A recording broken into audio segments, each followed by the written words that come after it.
artıq bu məsələlər haqqında açıq danışmağın da vaxtıdır. Bəzi qeyri-hökumət təşkilatları, xüsusən beynəlxalq qeyri-hökumət təşkilatları The time has arrived for us to speak openly about certain issues. I can mention several organizations, primarily international organizations, namely Human Rights Watch, Amnesty International, Freedom House, and the Norwegian Human Rights House, which consider Azerbaijan to be the same as an outdated African country. When such international organizations arrive in Azerbaijan, they think that Azerbaijani people, media, civil society, and political parties and NGOs should be at their disposal.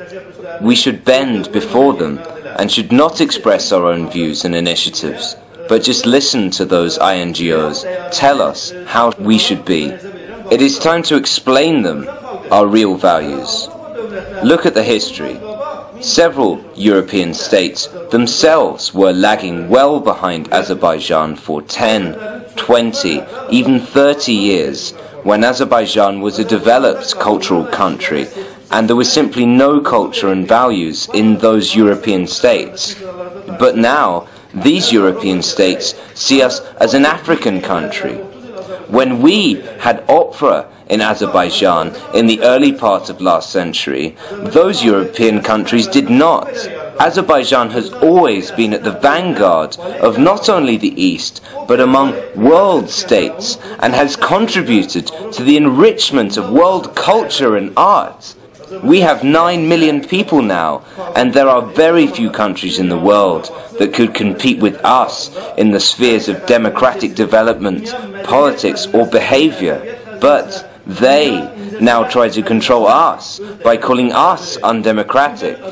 Look how biased these influential transnational media operate. We are suffering already 20 years from Armenian occupation, with 1 million IDPs lingering in tent camps. For 20 years, we have faced inhumane treatment from Armenia. It is 20 years that the small country of Armenia defies the United Nations. For the last 20 years, we want the world community to hear our voice. Those international media were in Baku during Eurovision, but they never mentioned these problems of Azerbaijan. These international media did not say a single word on Azerbaijan's suffering from Armenian occupation. Look at this nasty independent newspaper. I even hesitate to call it independent. Did it write about our national problem of Nagorno-Karabakh? These media did not mention how we are able to keep our independence as the only country in southern Caucasus that dared to ensure the energy security of Europe. Did they write on how we are struggling to ensure civil rights and European values in Azerbaijan? They did not say how many theatres, operas or poets we have. What they wrote was the case of a journalist who occupied the land where oil was being extracted, was moved from his house. What they wrote was only the interference to a journalist's life. They wrote about human rights abuses. Is there any other country where opposition is as free as it is in Azerbaijan? Let's see in which part of the world there are as many civil society organizations. Let's see in which part of the world the opposition parties are so free as they are in Azerbaijan. When one opens international newspapers, you see so many anti-Azerbaijan articles. Isn't it enough to criticize, libel and insult the president, his family, high-level officials and central government officials? Should we tolerate all this? The European Union has its neighbourhood policy programme with us. Choke on it. What kind of neighbourhood policy is it that our Azeri people and officials are lining up before the big embassies to get visas? Why are the formalities that the European Union has designed for other countries not applied to Azeri citizens? Azerbaijan officials stand in queues to get a visa. My country is not better or worse than those European states. When it suits Europe, it says that we are their partners, and when it doesn't, they call us their enemies. And they use unknown personalities like Christopher Strasser against us and make him a hero as part of the anti-Azerbaijan platform, which includes 2 or 3 people. Germany, do you have less problems? Let Europe look at itself. In what condition is it today? They froze the manufacturing industry of Central Europe under the guise that these Central European countries would get compensation instead.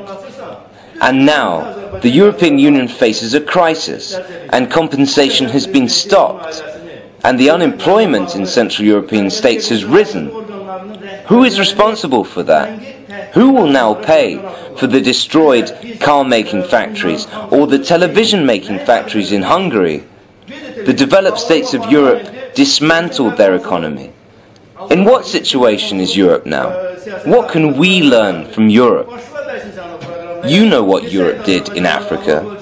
The transnational media, including Al Jazeera, BBC, Euronews and CNN, didn't air alternative views on the destruction of statehood or civil war happening in Egypt.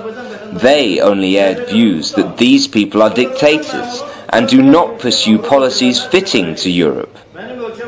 How is it possible for 50 years that Hosni Mubarak suited you and now he's become bad? How come you send jets against Gaddafi where you were receiving financial aid from Gaddafi? Azerbaijan is now at the United Nations Security Council, where we are one of the states formulating world politics. But it is inhumane to go against a nation or state that much. The opposition is so nasty, and it displayed the anti-Azerbaijan position it holds during Eurovision. Wasn't there any other time for the opposition to show the deficiencies in Azerbaijan? Look, they took the foreign journalists to the micro-districts and showed them that the roads were ruined there. Why don't they take them to the refugee camps? I don't think any public groups who are unsatisfied with the current government would ever vote for such opposition groups after such deeds. We don't claim that everything is perfect in the country. We don't say everyone is happy or that there is no abuse, unemployment or poverty. But one should not feel that much hostility to a country. The situation has come to such a level that those struggling against the Iranian clergy for a long time are now talking from the same platform with several forces which maintain anti-Azerbaijan propaganda. We are for a healthy clergy, not for a fake one. We are struggling against those who forcefully call us gay and homosexual. We tell Iran's religious circles that it is shameful to blame us. You pray to God, perform namaz, but you start to tell lies as soon as you leave the mosque. You, Iran, you and your religion is fake, and we do not need such clergy. Azerbaijan would never cooperate with such clergy. If you read the Quran, pray to God. Those who propagate Islam should not tell lies. You know what Iran says to us now?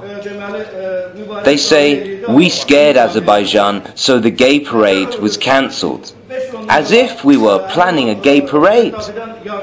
We kept telling them every day that we are not holding a gay parade. We are hosting Eurovision. We wanted to let the world know that we're not an African state, but we are a country with great hospitality and civil values.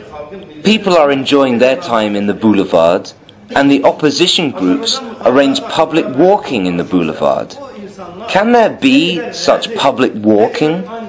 When they saw foreign journalists or guests, those opposition people intentionally fell down as if to show themselves to be a suppressed group. One has to see what the hell the opposition did in front of the public TV. There were opposition ladies. I don't even want to call them ladies. They rushed themselves to the ground and displayed their bodies. It is shameful. They forced police to catch different parts of their intimate body parts, All of this was done to form a negative image of Azerbaijan. We know from our ancestors that women should be at a distance from such actions. What those opposition ladies did was not a suitable thing for real Azerbaijani ladies. We, as a state, tried the hardest to realize our goals and values.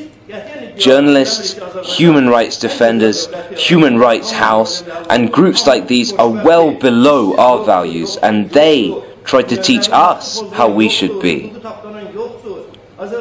Of course, Azerbaijani citizens, intellectuals, and the media are expressing their unanimous views against such forces. The opposition, which united on the anti-Azerbaijan platform, still considers that the West will bring them to power. Choke on it. You would have to occupy Azerbaijan and pass over the bodies of dead Azerbaijanis in order to come to power. If I saw such a government, which ignores its public and has no public support, I would never accept it. People who are not responsible and don't give account in front of their people cannot be strong and durable. Civil society organizations should mobilize its resistance against such groups. You, civil organizations, have to stand against all of these groups. These opposition activists, journalists, and media outlets shouldn't feel brave enough to go to the city. They should feel ashamed. Public hatred should be demonstrated to them, so they do not show the destroyed asphalt to foreign journalists, but instead take these journalists to IDP camps. Dünyada kazandığımız hakkı Avrupa yarışmasına ya da kesmekteyiz. Ve biz dünyaya nümayiş ettirmek isteyirik ki onların təsəvvür elədiyi için biz Afrika dövləti deyilik. Biz yerdə qalmış dövlət deyilik.